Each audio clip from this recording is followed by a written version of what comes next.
let's do this one. Tony Hinchcliffe. You remember him from Netflix? He's one of our biggest enemies. He's the Lobster. And we caught him doing some karaoke last night that is going to make your stomach turn. Okay? Do not watch this if you are currently riding a roller coaster. Because the mix... Oh, I thought I was banned from this too. It's his story. Okay, it's his story. So check this out. You know what's so funny about this? Just the other day on the new music show we were watching... Panic at the Disco. Panic at the Disco do a cover of Bohemian Rhapsody.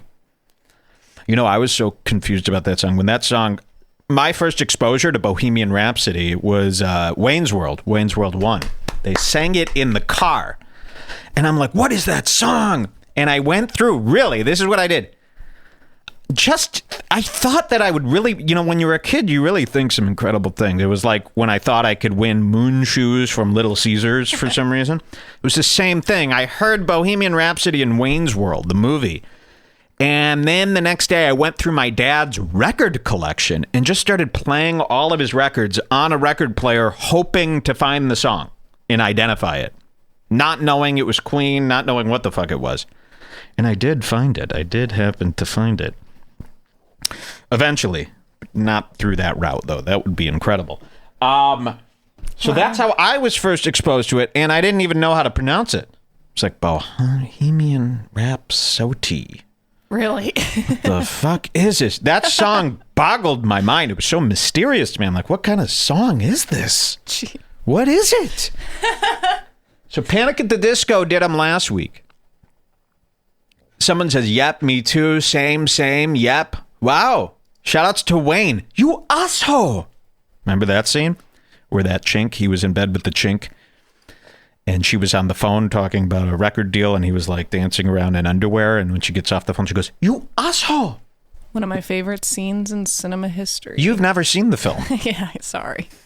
Just kidding. So, okay, Tony Hinchcliffe, we caught him doing Bohemian Rhapsody on stage wearing a fake mustache with a frailer, thinner body than Freddie Mercury himself. Are you guys ready for this? This is disgusting, and it really makes me want to get that golf club back, so I can start doing stuff. Okay, here we go. Let's check this out. Tony Hinchcliffe. Oh, this is... Oh, wait. We have a bonus.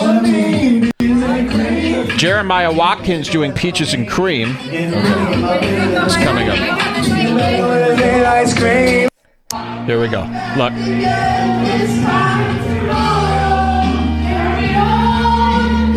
Wow, it's in an empty restaurant. Hold on, it'll zoom in. Look at him.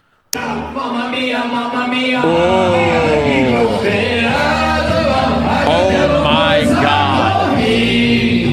Can you? Oh, you can. If you hold down, you can pause. That's cool. Look at this fucking creep.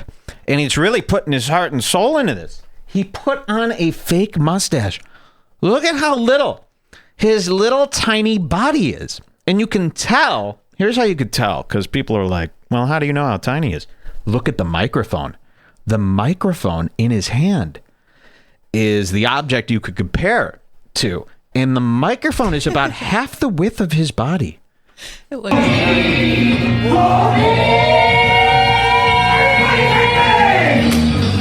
Oh my God. Here we go.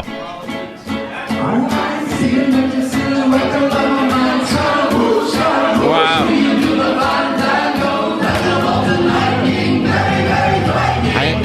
I'll never understand. Wait. I'll never understand these little guys. Why would you wear also a little shirt? Like you're a little tiny scrawny guy and you're going to wear a shirt that goes right up to your waistline, right up to the belt, and then tight little sleeve. It just makes you look so much tinier up top for no reason. Right before this, he gave his phone to someone else and was like, film me, capture it all. Yeah, exactly. Make sure you're getting this. It's like, why? My adoring fans are going to be super impressed by my singing abilities. Mattas. Anyone can see nothing really matters. Oh, Wow. nothing really matters. Check out his belt also. Remember those Yeah. seatbelt belts? If you're a guy and I'm seeing your belt, you've done it all wrong. Okay, you should not see a man's belt. Again, a man's shirt should cover his butt, his dick, his belt. You should be able to de-pants a man and see nothing, see no private parts. I think I had that exact same belt when I was in 8th grade. This and everybody is was a- like a scene kid. Yeah, he is wearing a Spencer's Gifts belt, and this is where it's a seat belt, but it's an old-fashioned seat belt, like from a car from the 80s, you know, where you have that big button in the middle. And he's actually wearing this with this tiny, tiny shirt, which has to be a men's XS. Like, imagine how small that shirt is. Where do you even get something like that? I'd have to cut my shirts to get them that short. Nothing really matters. Why is he saying matters? Why is he saying it like that? It's matters. He doesn't do that in the song. Matters. You sound like this kid I used to babysit for named Marky. It was my first and last stint in babysitting. To me. Okay. Adventure in cuts off. babysitting. There was a kid down the street named Marky. And boy, was he disgusting. And his dad came over and goes, "You want to babysit for Marky once in a while?" I go, "Yeah, why not?" It was like $9 an hour. Back then, that was big money. What? That's a lot for when It was you a were lot of kid. money. And this was, how old? I mean, I might have been in 5th grade or something like this. And I go, "Yeah, I'll babysit the guy." And Marky was weird. He was one of those kids. He was on my block. We all hated this kid. He was very little. But, you know, me and my brother growing up when we were little kids, we talked very similar to how we talk now. Like, me as a little kid was like, "Yo, what's up, man? Yeah, chill. But Marky had baby voice. You ever met? And I believe Tony Hinchcliffe probably had this. Marky talked like this. He was a white kid. He was just a regular kid, but he talked like this. "Hello, I'm Marky. Hey, mommy, Marky." You know, like baby talk. So I babysat for Marky. Did you put hot sauce in his eye sockets? No. Oh, shit, man. I just snotted all over myself from that. Don't give me a Windex rag again, please. So I babysitted for Marky, and I remember his parents were like, "If Marky wants popcorn shrimp, there's popcorn shrimp in the fridge. Just warm it up." I'm like, I'm not feeding this kid, because I hated shrimp growing up. I'm like, I'm not feeding him popcorn shrimp. You know, there's no fucking way. And Marky was really weird, and basically I would, you know, neglect him. I would just sit on the couch and watch TV, let Marky do whatever the fuck he wants. And then when Marky fell asleep, I would go through, this is real, I would go into the parents' room and just start digging through all their drawers. Same. That's what I Oh, did really? as a babysitter. Looking for Playboys, looking for money. I mean, I think I just jacked these. I would steal like change and shit from Yeah. the parents. And that's all I would do, just go through all their stuff. And I thought that's what babysitting was. I did this a couple more times, and they let Marky have a friend over. So I let Marky and the friend go play. No joke. I go, "What the fuck are they doing?" I hear the water running. I run upstairs. Marky and the kid are butt naked in the bathtub together, playing with squirt guns. I go, "What the fuck? This is gay!" You know? And I slam the door. I go, I don't want to see that. And I told the parents, I go, I don't know how to tell you this. Your son was stark naked with a fucking other kid. And I'm not like a babysitter who's getting involved in that. I'm watching TV. I'm stealing change. I'm looking for Playboys. I'm not interested in getting the kid dressed or even getting him out of the water. I don't give a fuck if he hits his head and dies in that tub. This is fucking sick. It's not worth the money. And I went back downstairs. I let them finish. Then... Were they eating shrimp in the tub, feeding each other? yeah. They took the frozen popcorn shrimp and heated it up in the bath water. And my last and final experience was his dad had the internet. And this was when you needed secret URLs to find naked lady pictures, remember? And they had the internet. We didn't even have the internet when they had the internet. And you had to get like a long string of code to find like a picture of Pamela Anderson naked. I don't know if anyone remembers this. And it would take like a half hour to download the photo of her. So I found this, and Marky caught me on his dad's computer getting all these pictures and printing them out of like Pamela Anderson naked. Oh, yeah, you would print them and fold them. Wow. And then take them.